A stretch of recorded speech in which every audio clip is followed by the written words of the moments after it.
Former Prime Minister Imran Khan appeared in the Supreme Court today via video link from Adyala jail, where he is currently incarcerated. Khan expressed difficulties in accessing legal assistance for a case regarding changes to accountability laws, citing restrictions on meeting his legal team and lack of access to case materials. The Supreme Court ordered that Khan be allowed to meet his legal counsel, Khwaja Haris, and provided with the complete case records. Despite Justice Athar Minallah's dissent, the court decided against live streaming the proceedings. The hearing has been adjourned until next week, with a date to be announced. This session is part of the Supreme Court's review of intra-court appeals against its 15 September judgment, which invalidated amendments to anti-graft laws. Appeals have been filed by the federal government and a private citizen, Zuhair Ahmad Siddiqui. During the hearing, Khan also mentioned being held in solitary confinement and reiterated the critical importance of the general elections held earlier this year. However, the Chief Justice directed him to focus on the current case. In other news, Pakistan has successfully launched its second communications satellite, Pakshat MM-1, from China's Xicheng Satellite Launch Center. This initiative aims to enhance the country's internet and communication infrastructure. Last week, the Pakistan Space and Upper Atmosphere Research Commission announced the launch, following the earlier deployment of the country's first satellite as part of China's Chang'e 6 lunar mission. According to a statement by Pakistan Television, the new satellite will improve internet services, television broadcasts, cellular phones, and broadband services across Pakistan.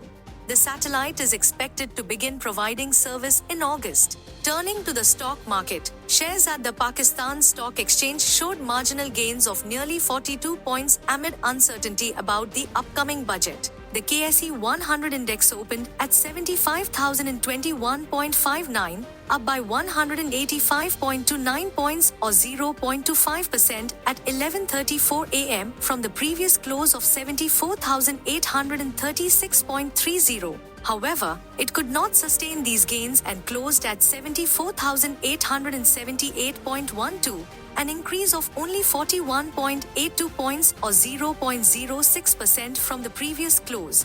The index experienced fluctuations throughout the session, turning negative at 1:02 p.m. with a loss of 247 points before recovering marginally by 3:30 p.m.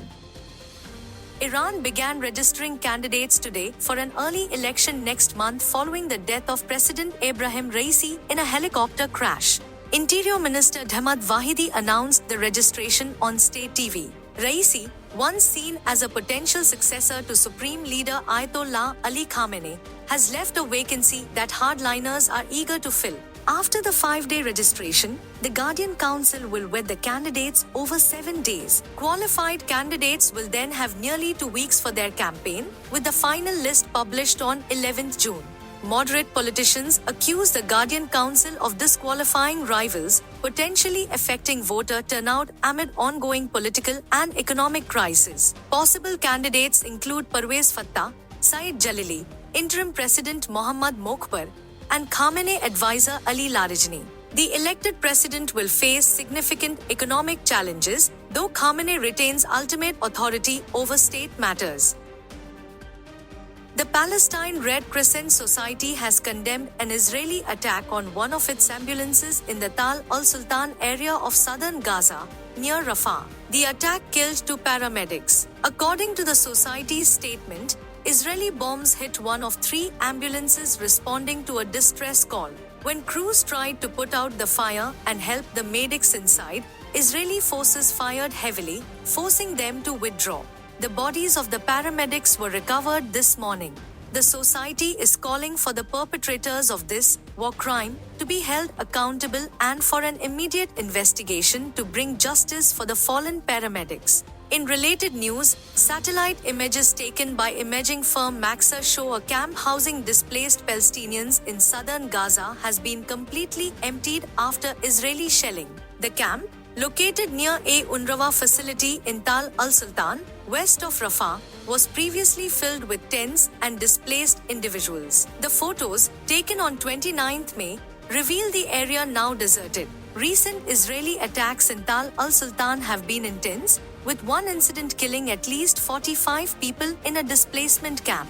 The Palestinian Health Ministry reports that the number of Palestinians injured in Jenin, currently under Israeli raid, has risen to 6. All injured are young men hit by Israeli gunfire, according to medical sources. The Wafa news agency reports that Israeli snipers are stationed on rooftops of houses and shops. Additionally, Israeli bulldozers have caused damage to roads and property during the raid. In Israeli domestic news, Haaretz reported that the political party founded by parliament member and former army general Benny Gantz has submitted a bill to dissolve the Knesset and hold early elections. This comes amid widespread demonstrations demanding Prime Minister Benjamin Netanyahu's government be held accountable for its handling of the Gaza war and negotiations with Hamas. Knesset member Pnina Tamnoshta, from Gantz's National Unity Party, stated that the current government needs to regain the people's trust and establish a stable unity government. The bill is set to be discussed in the current conference.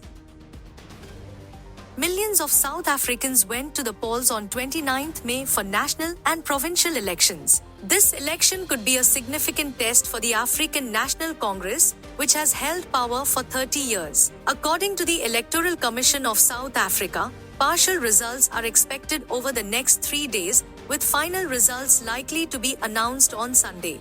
These elections are crucial for the ANC and President Cyril Ramaphosa. For the first time since the party came to power in 1994, there is a possibility that it may drop below 50% of the vote. If this happens, President Ramaphosa will need to seek coalition partners to maintain governance. The outcome of this election could reshape the political landscape of South Africa, influencing both national and provincial dynamics. Stay tuned for updates as the results come in.